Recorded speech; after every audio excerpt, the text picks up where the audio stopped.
Welcome to the Hometown Bluegrass Show with Kentucky boys Tim Batts and Josh Williams. Tim is a music promoter, radio host, and passionate bluegrasser, and Josh is a 20-time Bluegrass Guitar Player of the Year. This podcast is all about bluegrass music, where they swap stories, crack jokes, and pick on each other. Josh even plays a song or two in each episode. Plus, they sit down with bluegrass artists and insiders for interviews you won't hear anywhere else. It's music, it's laughs, it's all things bluegrass, right here on the Hometown Bluegrass Show. Now, here are your hosts, Tim Batts and Josh Williams. This is the Radio Dog Podcast Network. Hey, everybody. Welcome to the Hometown Bluegrass Show. I am Tim Batts, along with Josh Williams. That's me. And we are here doing our 100th podcast episode from the Grand Ole Opry in Nashville, Tennessee. Right here in the heart of Nash Vegas. That's right, man. The bustling city and the hustle and bustle of the heart of country music. And it has been a fun night at the Grand Ole Opry. My first trip. You're 280th something or whatever. I don't know what it is. I wish I'd have kept count. I know it. I know it. Rhonda was smart when she kept count with all of that. I know. I'm sure somebody there probably knows how many times I've performed, or at least how many times they've paid me. Right, exactly. Probably so. Absolutely. I would think, anyway. Yep. Well, that's cool. This has been a great experience and so much fun, and came as a guest once years ago, but it's so cool to be backstage and see all of the cool stuff back here, man. It's pretty neat. What a beautiful place. Yeah, it's very cool being here every time.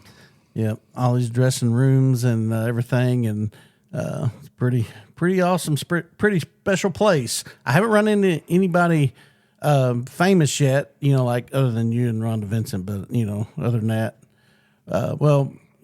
Mickey Harris is pretty famess. He is. He's very famous. Dude. Yeah. But anyway. Star of stage, screen, and lawnmower. Yeah. Yeah, exactly.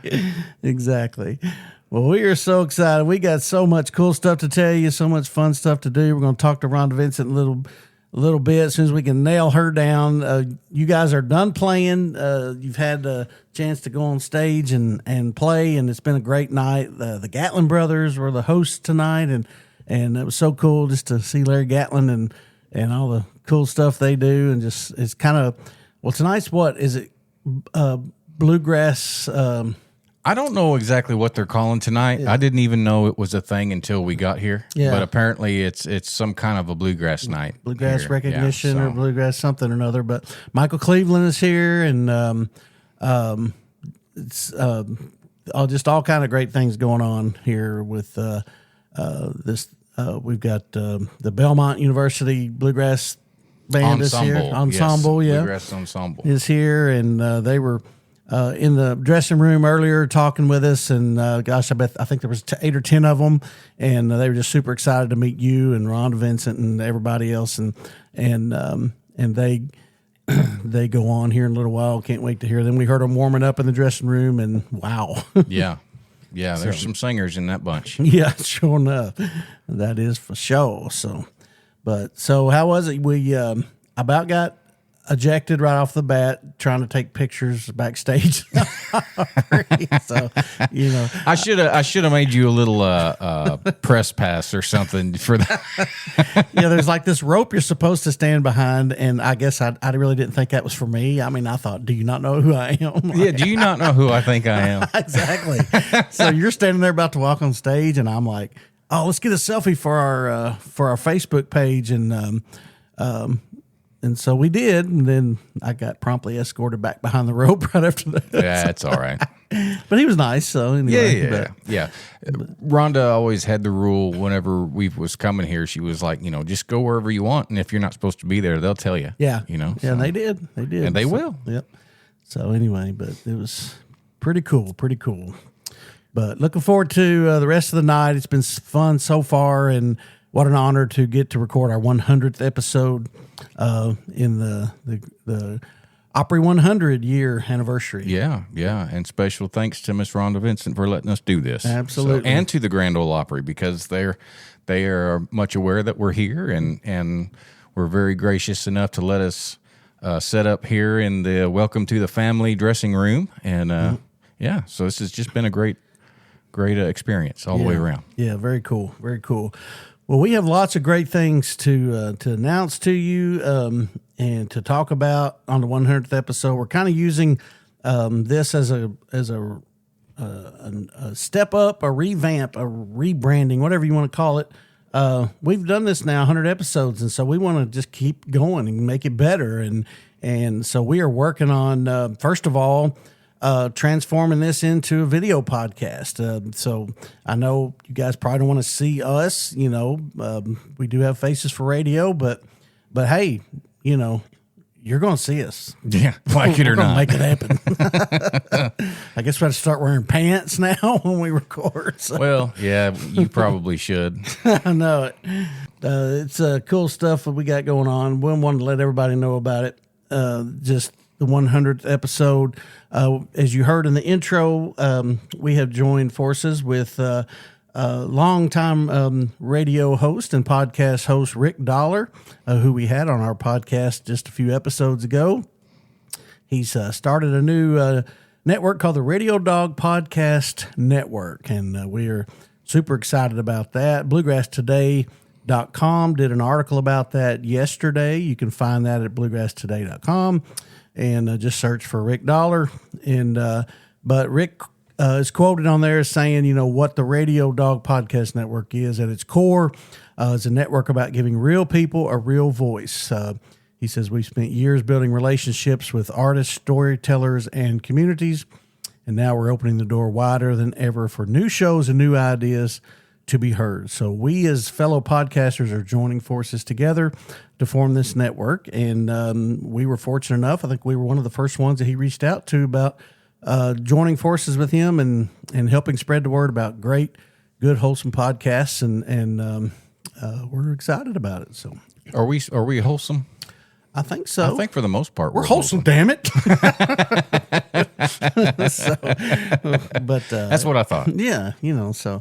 But no, we're excited about it. So we're excited about that and other opportunities. We are also excited to join forces with Hopeless Holler Trading Company. Yes, absolutely. We are starting a new collaboration with them, and they are in the promotional market. And you can learn more about them at hopelessholler.com.shop actually, and they have promotional products if you need hats, shirts, all kind of stuff, and they are very big in the bluegrass community.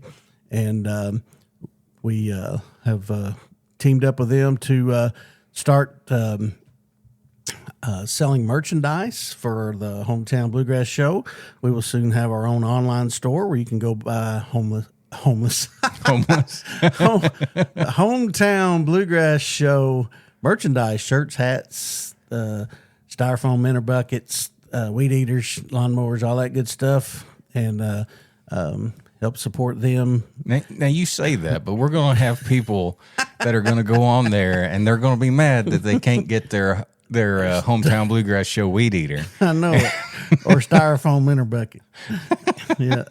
But Hopeless Holler is the great people there. Nathan and Lisa have been great supporters of bluegrass music, and we're excited about teaming up with them. They're kind of rebranding a logo for us, and so yeah, we're looking forward to that as well. So be on the watch for new looking stuff from the Hometown Bluegrass Show. Yeah, there hasn't been a whole lot of stuff, period. So yeah, exactly. we have had one pressing of shirts, I think, or maybe two. Yeah, I guess it would be two. Because the first time you just did one, you selfish jerk. Well, but then you had some more made up. Yeah, we had some, and we've we kind of sold through a few of those. I just bought whatever I could afford, but I'm wanting some hats and some other cool stuff, so we're excited about that. So I'm a lot more apt to wear the hats than I am Yeah. the shirts, honestly. I mean, I still do wear our shirts sometimes. And well, you don't wear a T-shirt a lot, though, do you? No, I don't. You know, I mean, I do when I'm on off days and stuff, you know. But, I mean, as far as anytime I'm on the road, I rarely wear just like a T-shirt with the logo on it, you know. Learned that from Rhonda. Yeah. Well, you got to dress up a little bit, look nice, and don't look like a hopeless hometown person. So yeah. But well, we're looking forward to that. So be on the lookout for that and new merchandise coming soon from Hopeless Holler Trading Company. And one of the last things we're excited to tell you about is our new sponsor just came on board. This episode is Bluegrass Unlimited magazine. So we are super excited to have them as our sponsor. And just, I mean, if you love bluegrass music, you need Bluegrass Unlimited. They are the leading magazine for bluegrass fans since 1966. And they are published by the Bluegrass Music Hall of Fame and Museum in Owensboro, Kentucky. Yeah, that's right. And this monthly magazine features exclusive interviews, music reviews, festival news, and more from the world of bluegrass, delivered right to your door. From legendary artists to the next generation of pickers, Bluegrass Unlimited brings you closer to the music that you love. That's right. Our Hometown Bluegrass Show listeners can use the promo code HOMETOWN for a discount when you subscribe today at bluegrassunlimited.com. So be sure and check that out. See what I did there? I see what you did there. Yeah. Old school. Yeah. Yeah.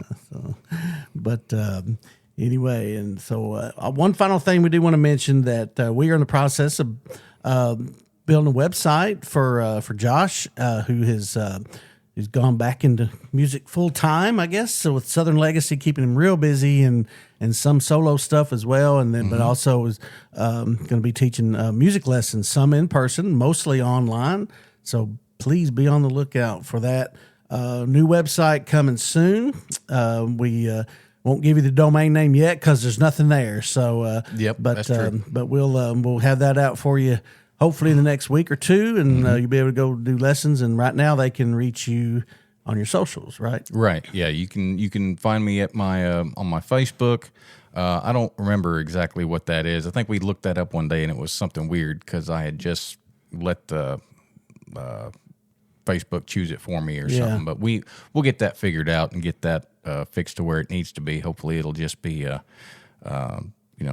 we'll probably change it to maybe something like Josh Williams Official or something like that whenever we get all of that figured out. But you'll definitely be able to reach me on there, and definitely send me a direct message, and I'll be happy to get you started, and we'll get everything figured out the way that we need to. And I will have I actually do have secured a place in Marshall County where I will be giving in-person lessons, so that's good. Cool.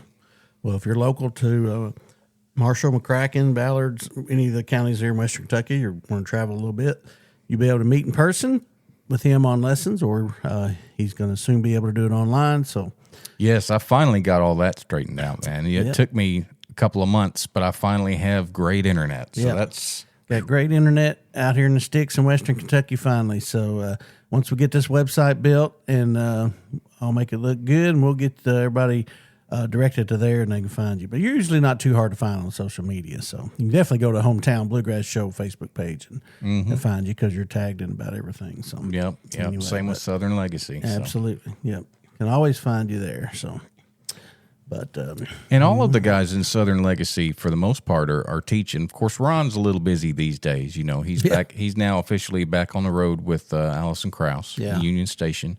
They've started their first weekend out and stuff, so now they're out until mid-October. But Don is teaching on his own, and of course Steve has done it for years. And we're talking about trying to put something together as far as Southern Legacy goes. Maybe doing workshops and lessons and stuff, both online and the possibility of even what you mentioned one day of trying to do some kind of a camp scenario, you know, of doing that. So we're working on that, you know. Yeah, if you hear this, I'd love to hear from you to see your thoughts on that. Is that something you would go to? Would you attend a music camp, you know, with great artists like, you know, Josh Williams and Don Rigsby and Steve Thomas and others, you know, Mike England, and it'd be cool to have a camp that you could come to for a day or two, probably, you know, like an overnight thing, just jamming, but then also lots of instruction and lesson and camaraderie and fun and all that good stuff. So if you would do that and you're interested, we'd love to hear your thoughts on that. So you can shoot a message to timbatts.com, or you can go to our Facebook page, Hometown Bluegrass Show, and send us a DM and let us know your thoughts or ideas on that. Or, yeah, I'd love to see that. Or, no, please stay home. Don't ever do that. Whatever you think. Yeah, definitely direct message. I always try. Some people, when they're hard of hearing, they hear the different. They don't hear the difference between a D and a B. So I just wanted to make sure they knew that you were. Yeah, don't send us a BM. We want a DM for sure. So. Sorry, I couldn't help myself. Oh Lord, back to the wholesome thing, you know. But anyway, hey, but all right, well, cool. So, well, there's lots of stuff going on, and I hate to bore you with all that stuff, but there's some cool things happening, and we're really excited about it. And we thank you for all the listeners who tuned in for 100 episodes and put up with us. And we've got some people, and matter of fact, more people than you really think, and more people than I thought that's listened to all 100 episodes. So, good. So I hear messages and people all the time. So, hey, if you've listened to all 100 episodes, hey, we'll send you a gold star or something. So, yeah. But anyway, so I had a guy ask me not that long ago. He said, you know, I even went back and listened to your trailer and your very first episodes and all that stuff. And I said, well, I'm going to let you in on a secret. We had no idea what we were doing. And he said, that's not a secret. that was obvious. Yeah. So, but no, we appreciate all you guys for listening to us and, you know, helping us and allowing us to be part of your days and you know, your musical experiences. And we appreciate that. Absolutely. A lot of people listen to us in the car on road trips. So if you're driving down the road right now, listen to this, pay attention. Don't run off the road. Watch that dog. Yeah. But thank you so much for it, because we appreciate it very much. And if you're mowing your yard right now, because I know that's a lot of time when I'll be listening to podcasts, when you're out there riding on the mower and stuff. Exactly. If you're mowing your yard right now, please come and do mine too. Absolutely. So absolutely. That's when I listen to most of my podcasts, because I've got several acres to keep mowed, and podcasts is what I enjoy. So, but anyway, well, this is a great place to be. I mean, I wish we could podcast from here every weekend. I mean, we've been lucky to podcast in our first 100 episodes from some cool places, you know. We've done the Kentucky Opry, but, you know, the Grand Ole Opry is probably definitely the top of the line. But we've done from the Bluegrass Music Hall of Fame. Dan Tominski, definitely one of our favorite episodes from this first 100 for sure. To have him at the table with us three talking, that was cool. Yes, yeah, absolutely. That was one of my favorites. But being able to do this in person with people, I think adds a lot. Yeah, you know. Oh, I agree, and it does add a bigger degree of difficulty. Obviously, you know, getting in, you know, in tune with other people's schedule and all that stuff, because that's a lot. And I wish we could do them all in person. That would be amazing. But, you know, budget and time doesn't really allow that. But anyway, we've had. So, what's a couple other your favorite episodes that we've done in the first 100? Well, I would have to. The one with Dan is definitely one of my favorites. But I think that has to do with the fact that he was sitting at the table with us and stuff. And but I've always been a huge fan of his anyway. Yeah. I've always enjoyed the ones where we've had the guys from the band from Southern Legacy. I've appreciated those a lot, you know, because I got to share that with them. But probably my favorite of all of them is probably Greg Cahill. That's just my face hurt after that. Yeah, from laughing. And he's just the greatest, man. He's so much fun, and he's just like that. No matter where you are, no matter what's going on, he's always the same, you know. And that's how it was being on the road with him. It was just always even in crappy times, it was hard to not laugh. Yeah. And I miss that. I miss that so much. Yeah, absolutely.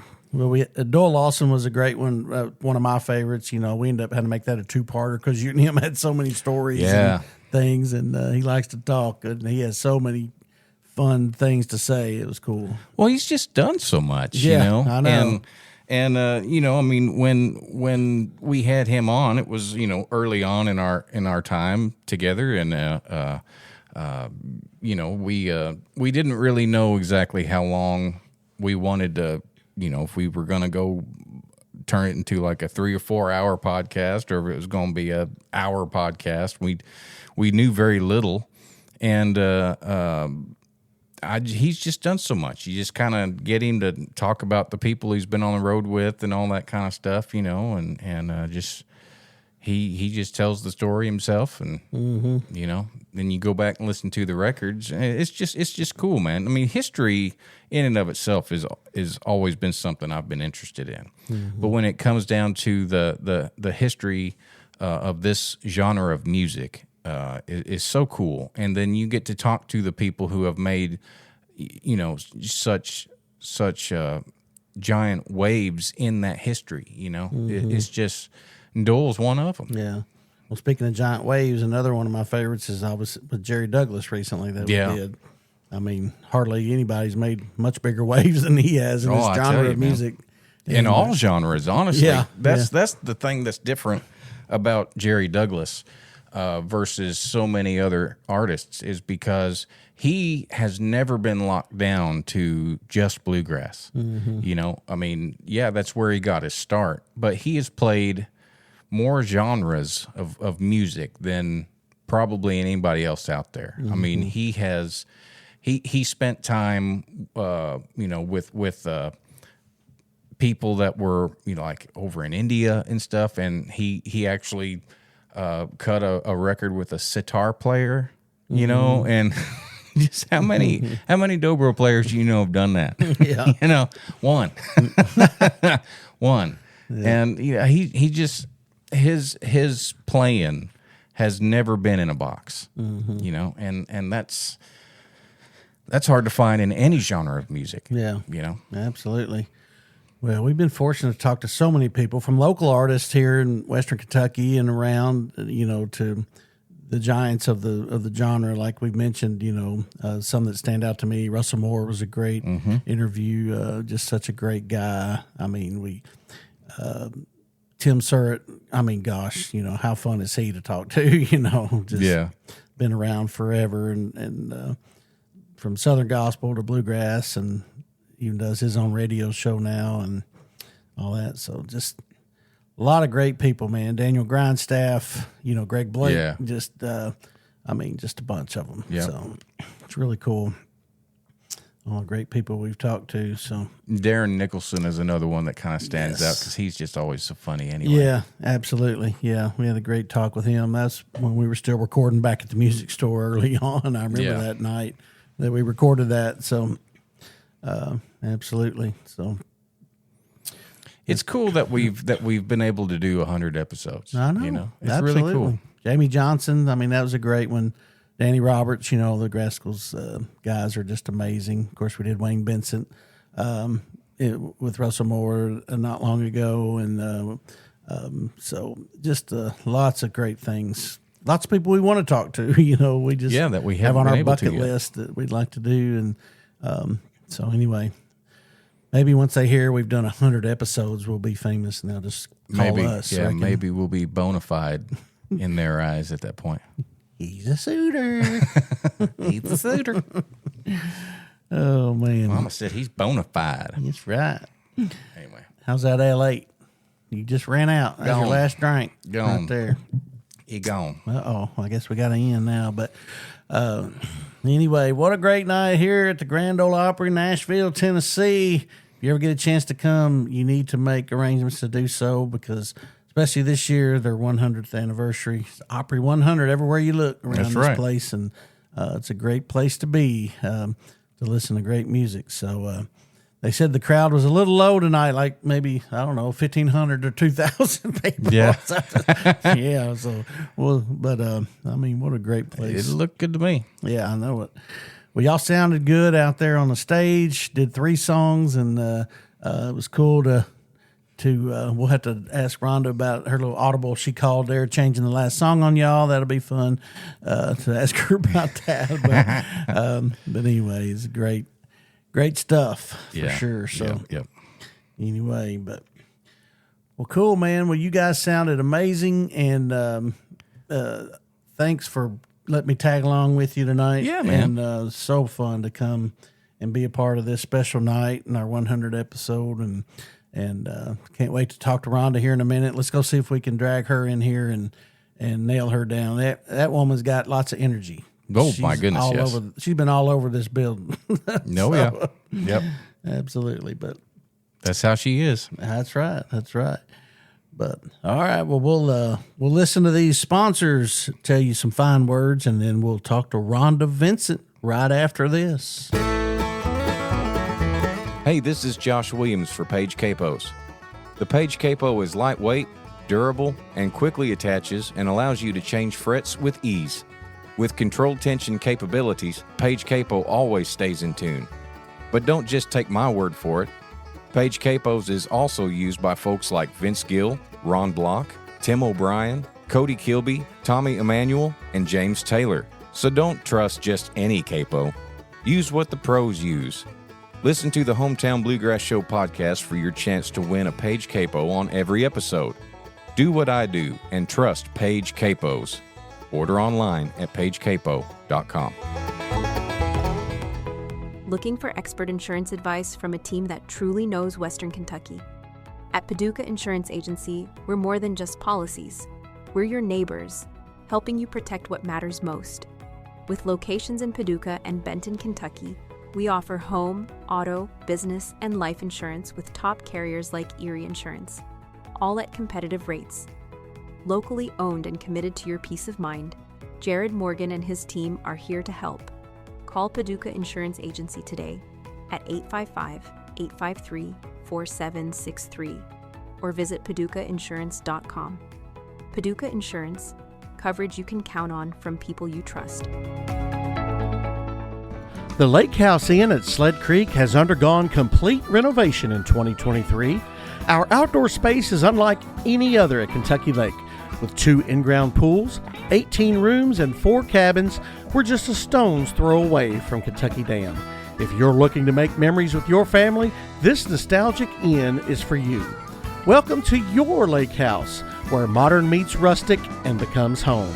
Reserve online at lakehouseinn.com. Howdy, friends. I'm Banjo Ben Clark, and you're listening to my good buddies, Tim Batts and Josh Williams, on the Hometown Bluegrass Show. You've tuned in because you like valuable conversation about the world's best music. And if you want more good stuff like that, come on over to my website, banjobenclark.com, where you can learn how to play and purchase anything you might need when it comes to bluegrass-related instruments and accessories. My Gold Pick members over there can access hundreds of lessons for banjo, guitar, and mandolin, with all kinds of resources to help you move on down the road with your picking skills. And if you're looking to purchase something, the deals can't be beat at Banjo Ben's General Store. All there on the same website, banjobenclark.com. Now back to the show. All right, everybody, welcome back to the Hometown Bluegrass Show. We are here backstage at the Grand Ole Opry, and this is our 100th episode, and we are excited. Can you believe I put up with you for 100 episodes? I cannot. But I'm so glad you have. This has been so fun, and tonight, what a special night that we've had. So I'm excited. So yeah, this is very cool. We get to be here at the Grand Ole Opry here in Nashville, Tennessee, and get to spend our evening with one of my favorite people, my former boss, twice over, actually 3 times over, if you really count the first time. I was her first fiddle player that she ever hired for. I was there for 1 weekend, and for good reason. And then I came on board in 2004. But anyway, I got to do a lot of cool things with this lady. I got to travel to different countries and spend a lot of miles on a bus with her. And I got to got to win a Grammy with her, and just all kinds of really, really cool stuff that I've got to share with this lady, Miss Rhonda Vincent. So glad to have you with us. Well, glad to be here. And you know what? This is the Grand Ole Opry just turned 100 years old. So, that's right. This is the their 100th episode. Oh, wow. When we're continuing to celebrate the 100th birthday of the Grand Ole Opry. How cool is We that? didn't even plan that. No, we didn't. That's pretty cool. Yeah. That's Yeah. awesome. And you're just saying all those nice things because she's sitting here, right? Well, and they're true. You know, Well, we are here in the, what room is this, Rhonda? They said, welcome to the family. So this would have been, when I became a member of the Opry, this would have been the dressing room that night. So when you, normally too, if there's not a new member, it's used as a VIP room. So that's the great thing about the Opry now, is if you want to come and you get tickets for the Opry, there's a lot of different extra things you can do. They have a circle room up front that has drinks and food.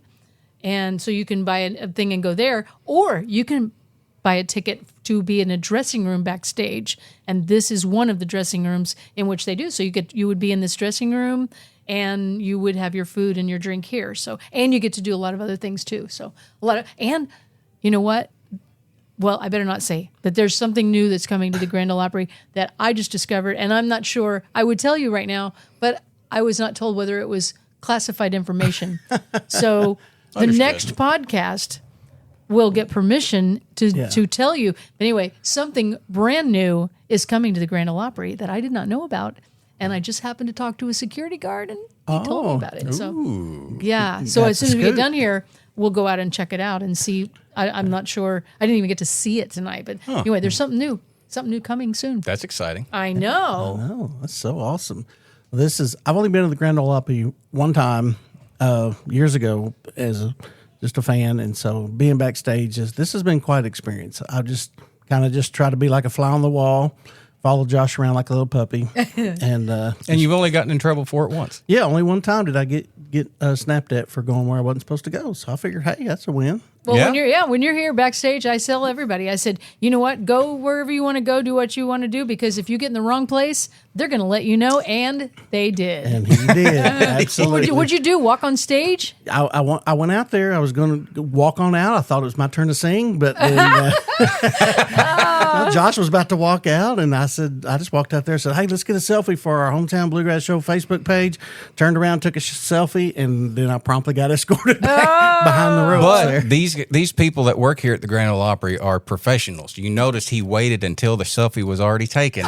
Then he said, "Sir." Oh, that is good. So he let you take your picture. Oh, yeah. He didn't, that was nice accost you Yeah. before that. Before I got arrested. Absolutely. So, Oh, wow. well, what a night it's been. 5 years. Do you have any idea how many performances you've done? I'm getting close to 400. Wow. I think something like that. I knew it was Not a lot. anywhere near. Jeannie Seeley was she was on the Opry before they even documented it, so she could have conceivably been on 10,000 times. Who knows? Wow. But she was on 5,387 times. I think it is. Wow. That's crazy. That's a lot of Opry performances. That is. Do they And- keep up with that, or do you? Yeah, there's somebody that keeps up with that. And that's why when I became a member, they put your picture up in the, like, I was in the Women of Country dressing room number 18. That's the room we were in tonight And so for you.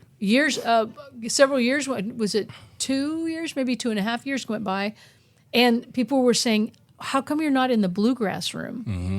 So when my 300th appearance on the Grand Ole Opry, that night when I got here, my picture had been put up. So I have my picture in the Women of Country and in the bluegrass room. That's kind of special. Wow, that is pretty neat. Yeah. Very cool. Yeah, so we're recording this after you guys have already performed. Josh played guitar with you tonight, so Yeah. you guys went out. Well, not really first, but close to first. So kind of got it over with. So that was really cool to see. Of course, you rehearsed in the dressing room, and Josh rehearsed on his steering wheel as we drove down here a little nice. bit, and so. But anyway, I thought it was so funny because you called an audible on the last song, and that was just awesome. So, Well, we had just got done kind of prepping Gibson for that. Cause, Oh, you did? Yeah, because we Oh, were I sitting backstage, and he was asking, so do you know what the lineup is as far as like which songs what, or whatever, the order of songs? And I was like, well, We could be starting with Stop the World, or we could be, this was when we still thought that we were going on first and not that Larry and them were starting it. But I said, it could be this, could be that. We're not really sure. I said, or it could be neither of those.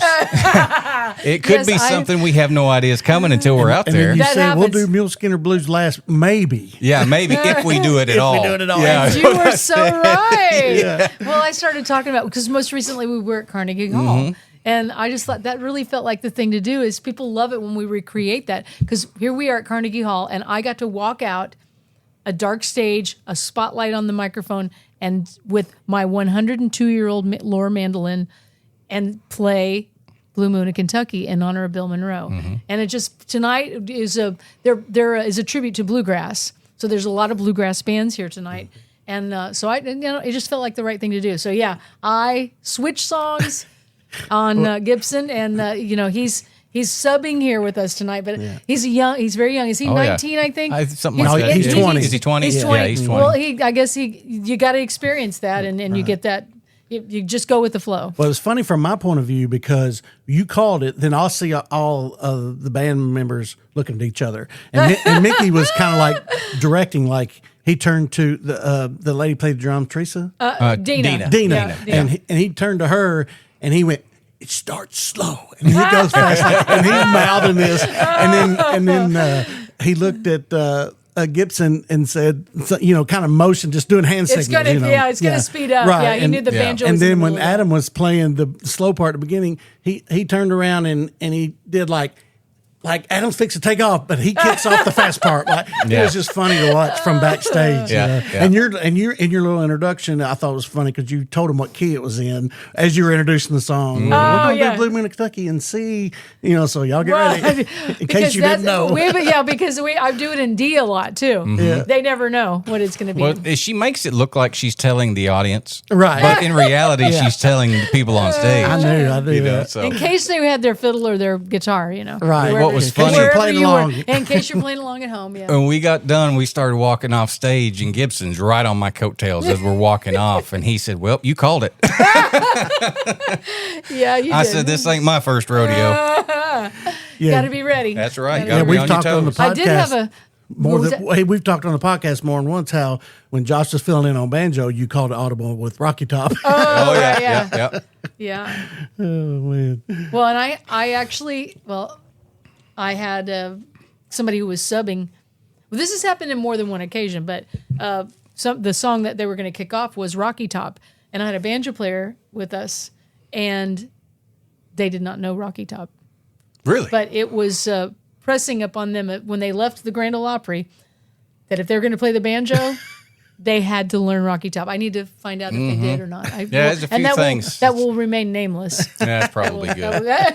Although I do know a banjo player one time that kicked off one of her songs, but was in the wrong key. I know who that is. Yeah. Josh Williams. That was me. But because we switch them around a little bit, so you never know. And you had told the story about the bird and it landed on me and all that kind of stuff. So I'm sitting there and I'm just like, okay, here we go, And but I purposely on the mic said, you know what? If you're going to mess up big, do it good. Mess up big on the Grand Ole Opry. Absolutely. Well, I asked you on the way down here. We were listening to Mule Skinner Blues, and you said, you think y'all you do that song first or last? And you're like, I don't know. And then I said, what key does she do it in?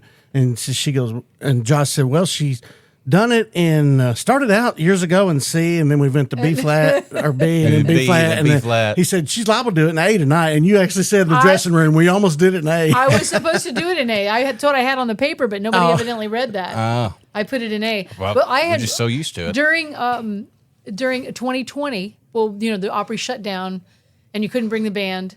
But anyway, it started opening up, and so I would come as a solo artist only. And so because otherwise every artist would play with the Opry staff band and they would have to learn all these songs. You had to do a couple of songs with just you and a guitar. And then you could do one or two with the band, depending on what it was. And so for me, playing me and a guitar, that's really strange. And I said, you know what? I want to do a song with just a mandolin. You don't see somebody just playing with a mandolin very much. So I took Mule Skinner Blues, a song I know well, moved it to A, slowed it down, and did it in more of a bluesy style which works really well. We do it a lot. People seem to like that too. And so anyway, I started doing an A, and I become more accustomed to it being an A than. Yeah.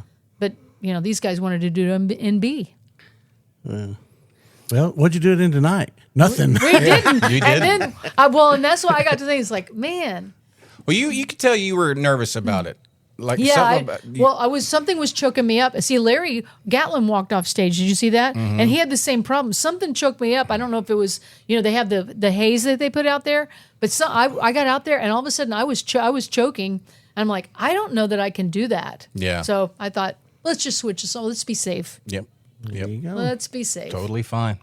And you brought that up about being a member during COVID. I was obviously on stage with you when you were asked to become a member of the Grand Ole Opry, and that was in February of 20. That's right, February 28th of 2020, the last day of February. Yeah, and right then before the world right changed. before, right before, they stopped the world and let everybody off. Oh, that sounds like a good song. Maybe you should do that one. So when we went to California. Oh, that's right. Yeah, we left that. Well, that's a pivotal moment in a lot of places. So I was invited to be a member by Jeannie Seeley, 28th of February. That night, we left to go west. And here's the crazy thing: as we got to pull out of the road that I live on, Mickey said, "I don't think we want to go right." He said, "I think you should go left," which we would normally have not done. But thank goodness he had the foresight to do that, because a tornado went through Mount Juliet and tore up the schools we would have been right in that tornado if he hadn't said, let's go left instead of right. So he really, that was I'd forgotten that. Landmark. There's still houses in Mount Juliet and places. That school just got built recently that are still torn. And that was 5 years ago. Yeah. I remember it tore through East Nashville and then went from there. That was February. Mount Juliet. That was at midnight, because we were leaving at midnight on that very night. So it would have been March 1st. I remember feeling like the bus was in it for a second, because right when we got out on the interstate, and I guess that was John driving by that point. I think it was. Yeah. And I remember the bus just feeling like that. It was crazy. Wow. How much wind and stuff was going, and I thought, yeah. But at that time we didn't know it was a tornado. Right, we had no idea, but it was. Thank goodness we could have been right in the middle of that. Ooh. That's crazy. Well, speaking of bus stories, we had you on like right after we started this podcast. Just we hadn't been doing it very long, and that was the night your bus broke down. And we called you on the phone, and you were driving here. You said, "Well, I'm home. I can't go anywhere." So you were just going to come here that night. Oh, yeah. I don't think you were playing. I think you were just coming to. Yeah. Was that yes? Because Cody Johnson was here, and I wanted to meet him. Yes, that was it. And while we were waiting for them to fix the bus, we all got in a taxi. And this guy, he did a 20-point turn in my driveway. Oh my Lord! In order to come over here, and we come over here to see Cody Johnson. Well, my brother Darren is here that night. Little did we know the bus was not going to get fixed. And Darren said, "What are you guys doing here?" And he goes, "Well, the buses broke down." And he goes, "Do you want to take ours?" And they loaned us their bus that night. It was crazy. Oh, really? We weren't even supposed to be at the Opry. But because of Cody Johnson, I wanted to meet him. I had sang with him on a song called Treasures. And so, anyway, by a series of got here, met Cody, got their bus, made our show. I think we were going to Texas. How crazy. I didn't remember that was that night. Yeah. I remember you were in a car, and you were on the Briley, and that's how long we talked to you. Yeah, the potholes were so bad, you were going, "Oh, there's another pothole. Oh, there's another pothole." Wow. That is so funny. And then when you showed up at your gig, the promoter comes running out thinking, "Oh, they hired the wrong Vincent." Yeah, I know. Well, that was it. Everything. I'm like, what? Wait a minute. Where's Daly? We got one Vincent. Yeah. Oh, goodness. That's so funny. Yeah, and I got to be a hired gun the other night. They hired me to play mandolin with them. So they said it was Daly and Double Vincent. Nice. Yeah. Double Very V. Nice. That's hilarious. Oh, well, Gibson, I heard him say tonight that he's been filling in a little bit with the Cleverleys. And oh, really? And so they called him and anticipate. forget his name on there, but it was. He's got a funny name, though. Yeah, he said playing with the Cleverleys has been quite an experience. Oh, I bet so. Wow.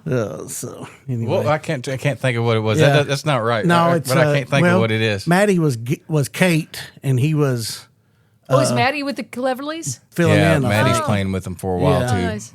Yeah, I can't remember what it was, but he's quite a banjo player. He is amazing. Yeah, he that's the Truly first time I've He's seen him so play. good. He's so good. It just comes so natural to him. Yeah, It's exciting. I mean, well, I remember when Josh was, he was so young when he joined the group, and it's so fun watching someone, Rory McIlroy. I remember seeing him in the Masters for the first time, and so watching these youngsters like that, like Gibson, and then to see what kind of musician he's going to become, it's very exciting. yeah, it is. It's so cool.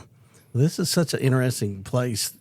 You hear stories about the Grand Ole Opry and the history and all it, but being here is it's kind of surreal to me. It's a little bit, I don't know. It's just hard to believe that so much has happened here. Well, yeah, and before the flood, they didn't have. It's amazing now they have all of the the beautiful designs. Every dressing room has a specific decor to it. Well, it wasn't like that before. In fact, if you go back to the Ryman, do you know the ladies had to change in the restroom?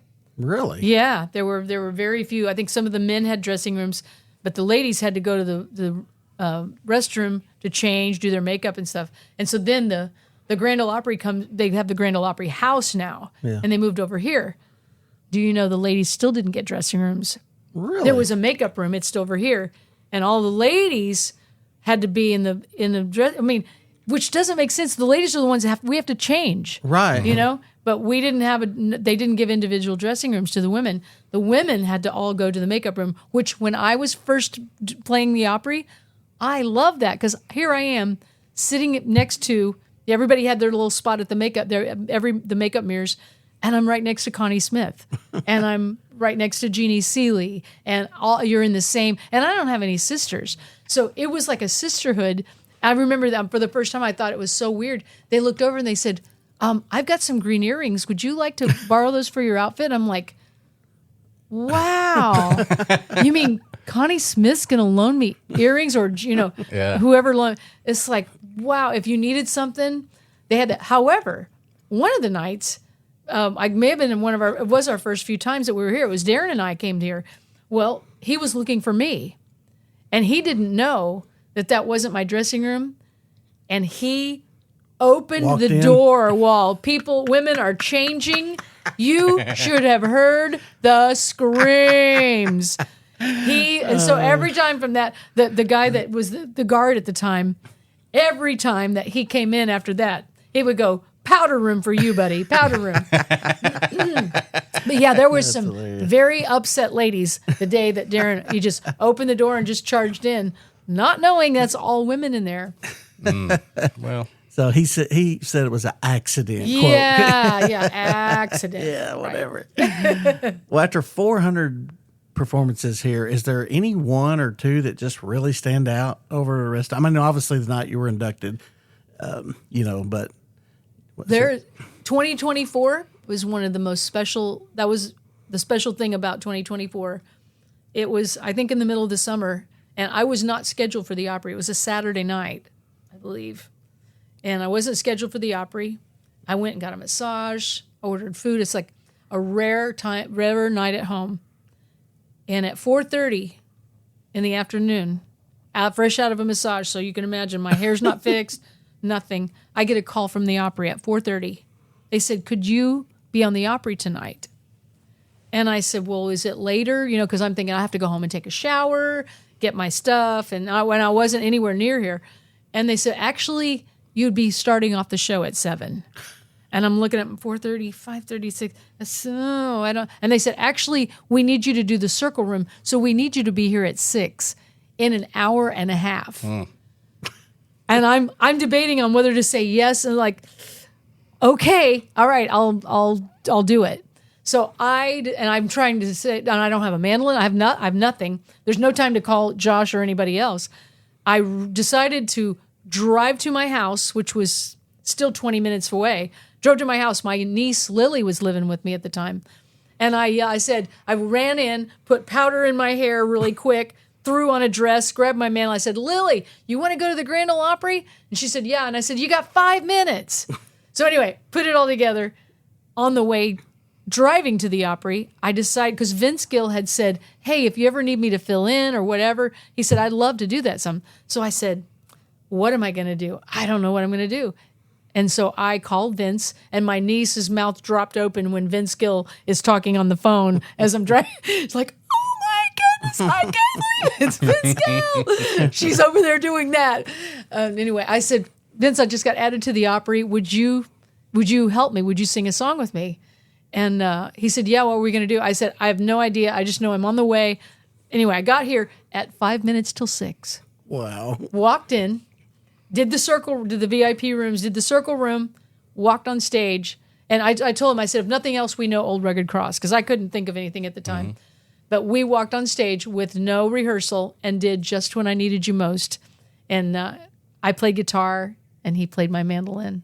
And it was one of the coolest, most special performances of my lifetime, getting to stand on stage unexpectedly on a Saturday night at 7:00. And of all the songs that you have done over the years, that's the one you chose. And that could not be a better one to have Vince Gill sing with you on. Oh, my goodness. Well, I knew he recorded it. Well, He recorded it. It just came to me. I thought, genius. Well, thanks. Golly. I'm sitting here wishing I heard that. Oh, man. Yeah, I should have me too. That is cool. Oh, but yeah, that was, that's the great thing about the Opry. There are so many, like I said tonight, they make dreams come true. Yeah. And it's just so many special moments, and you never know who's going to be here or who might be, waiting in the you better do your best, because I've looked over before, and there's Garth Brooks and Trisha Yearwood and Carrie Underwood, and they could you don't know who could be standing over there. So it's a really special opportunity each time you stand on the stage. Well, I saw YouTube make some dreams come true for some young college kids tonight too. That came in the dressing room. What college were they from again? They're from Belmont. Yeah, it's the Belmont Bluegrass Band. They're performing on here tonight. Yeah, so. They were amazing. We heard them rehearsing walking over there. Yeah, my goodness. Oh, really? What song are they going to do? Well, they were doing Sitting on Top of the World earlier, and they did that in sound check too. But I only heard it from distance because we were coming in and stuff. But when I heard them, when we were setting up in here for this, they were singing. The girls, my gosh. Yeah, harmony. They're great singers. Yes, unbelievable singers. I can't wait. I was very impressed. But the musicianship's great too. I'm watching the monitor here now, and they have yet to be. The Opry is running far behind. Mm-hmm. They haven't gotten to be on yet, so Larry we might Gatlin get to hear them here in just a minute. Through the crowd taking requests. Oh, is that what he was doing? Yeah. Well, they were so nervous anyway. They said we're on at 8:30, and so they're getting to know how the Opry works too. You might be on at 8:30, or you might be on at 9:00. I wonder how many hats he brought. He's wearing a different hat. Is he changing them up? He's wearing a fedora now. He had on like a gambler cowboy hat on earlier. Here we are doing a podcast, looking up at and watching the Grand Ole Opry. I know it. Isn't that cool? That is Larry pretty funny. Gatlin on the screen there. It's pretty neat. That is so cool. Well, it was cool to see those kids come in, and he was like, that one boy you were talking to, Graylin, I think was his name. Yeah. He was like, oh my gosh, you're Josh Williams. Oh Lord. And I was like, I know. He said, cool. I've never talked to Josh. And I said, well, I think he's still here. Why don't you come on in there? So it was great to meet those kids. Yeah. Every one of them, very nice. Yeah. And we were, the fiddle players were checking out the violin bows. I was at the violin shop one day and played a bow, and then it was years later. It's like I never did know what it was, but it was as if it had played itself. So I called Tyler Andall, who makes bows from scratch. Oh, there they are. They're coming on right now. Oh, There's a bunch of them. Yeah, we need to wrap this up so we can hear them. Absolutely. That's cool. Yeah, so many great things, so many great memories here tonight. Wow. Yeah, so cool. Well, we are just plumb tickled that you decided to spend our 100th episode with us. I love that 100th episode at the 100th year of the Grand Ole Opry. And thank you for giving us the opportunity to be able to do this with you. Yeah, absolutely. Obviously, I'm grateful every time you call me. I miss playing with you guys. I loved it, but I don't regret leaving because I did it for my kids. That's right. It's all good. So they're growing at this point to everybody's in school. I get to see them very regularly. I'm actually just started doing teaching full time and stuff. So I'm not working the day job anymore. I've got a full time back into music, but it frees me up even more to be with them. That's awesome. So when I have them on the weekends or the weeks or whatever, I'm there with them the whole time instead of having to be gone until 4 o'clock and come home and stuff. So it works out even better than before. But That's awesome. But I'm always grateful, to get the chance to play with you guys anytime, but especially here at the Grand Ole Opry. I mean, how can you not? You know? It's always fun. Hard Great to have you here. Hard to top this episode. We might just retire after this one, reckon. Yeah. All the money we've made podcasting. Yeah. Well, thank you all so much. Many blessings. I'm going to run out and go see her, the Belmont absolutely. Bluegrass Band live on stage. That's right. Queen of Thank you, Bluegrass. Thank you, Rhonda Vincent. Thank you. Oh, so thankful for Rhonda taking some time to spend with us here at the Grand Ole Opry. She is so fun to talk to. Yes, always.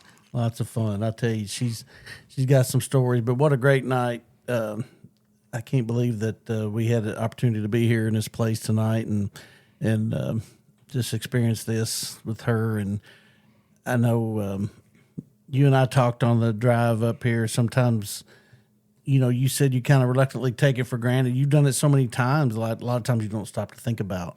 Yeah. I just played the Grand Ole Opry, and not that that's bad, but it's just I know you never lose sight of the importance of this place, though. Oh, absolutely. I mean, but it is one of those things where it's like you really just kind of cease thinking about everything. You show up, you play, you leave, and you go home, and it's sometimes it just doesn't register in the brain the way it should. I mean, we're sitting here at the Mother Church of Country Music, and I just got done playing 3 songs that probably over 10 million people were listening to at the same time, but not counting the people that were here in the audience, So, I mean, it's crazy, Wow. I mean, and that could be a low number. Yeah, I didn't think of it that way. That's the woo. Yeah, I mean, that's the longest running and most listened to radio show in history. Mm-hmm. And, it's really easy to just think, well, I got to go do this. And, I go home and, or I go play and then I just go home. And then, what'd you do tonight? I had to go play the Opry, you know, and it's like, when you tell people that, they're like, wait, what? Well, just like Rhonda said, you can tell how important it is to her because she got the call that night and she wasn't supposed to be here and she pulled it together to make it happen in an hour or whatever. That's how important it is to her. You know? And so, and this has been a dream of hers all of her entire life, And, here I won't say how many years later, but here she is doing it, and she's getting to live that dream. Yeah. And she's had, my gosh, I mean, we didn't get to talk about it very much, what I wanted to ask her about while she was still in here, but just she had to wait longer than anybody has ever had to wait. And she can tell you the exact amount of days. But when she was asked to be, to be a member of the Opry, and then we took off out west and then COVID hit and shut everything down. So she ended up having to wait over a year. And most people wait a couple of months. And she ended up having to wait over a year before she could be inducted. Mm-hmm. And, then when she finally was, we were all, of course, there for it and stuff. But, it had taken... So she not only holds, one of the few instances where, there's only one other time, I think, in history when siblings have had their own... separate membership, and I can't remember. I don't want to say it wrong because it was either the Browns maybe with Jim Ed getting his own or whatever it was. But I know that with Darren being a member and Rhonda both being a member, I know that siblings like that, if they've usually either shared, like Bobby and Sonny, shared a membership or whatever, But she's made history because nobody in history has ever waited as long from being asked until being inducted as a member. Nobody's waited that long. So, Well, I admire her for that. I know that was a hard wait for sure. Yeah. Yeah. She finally got the opportunity, and then it was just kind of taken away from. I mean, nobody could help that. You know, I mean, obviously with COVID happening and the shutdown, I mean, nobody saw that coming. Right. You know, Absolutely. But it is what it is. And, you know, she's earned it. She's earned her right to be here. And I'm proud of her. I'm proud that I got to stand up there with her when she was asked, and I got to stand up there with her when she was inducted. You know, when our buddy Dirks came out and made the induction, I thought that was very cool, you know. And he's a big bluegrasser, and another name, too, that I'm hoping to try to get on here before too long. Yep, that'd be cool. Be cool to talk to Dirks Bentley for sure, so... Well, thank you guys for being fans of the Hometown Bluegrass Show. We do not take it for granted. We appreciate you, all the comments and messages that we get, all the views and likes and everything else. So we just want to make it better for you. We want to keep it going. And if you guys weren't responding, we'd probably say, well, it's been fun. We're going to stop now. But it is not easy doing this. It's a lot of work, a lot of effort. But we enjoy promoting this music that we love so much. And Josh has spent his whole life doing that, and I want to spend the rest of mine doing it. So it's just a matter of getting together and doing it, and we have fun doing it. So yeah, special thanks to the Opry staff and here at the Grand Ole Opry for letting us come here and do this, and special thanks to Miss Rhonda for her help in that, and also for taking the time to be here with us. Absolutely, thank you so much, and also to our sponsors. We're super excited about our new ventures with Radio Dog Podcast Network, Bluegrass Unlimited Magazine, and let's not leave out McEwen Guitar Picks. Absolutely, I was just about to mention them along with our regular sponsors, Banjo Ben and Lake House CN and Paducah Insurance, but McEwen Guitar Picks and Paige Capo, we do give away one of those in each episode. So just go to Facebook on Friday mornings when this comes out, and we'll have a question to answer, and you'll be able to win one of those just for listening. That's all you got to do. So, yep. Well, it's been good, buddy. How about it? Let's do another 100. What'd you say? Hey, count me in, man.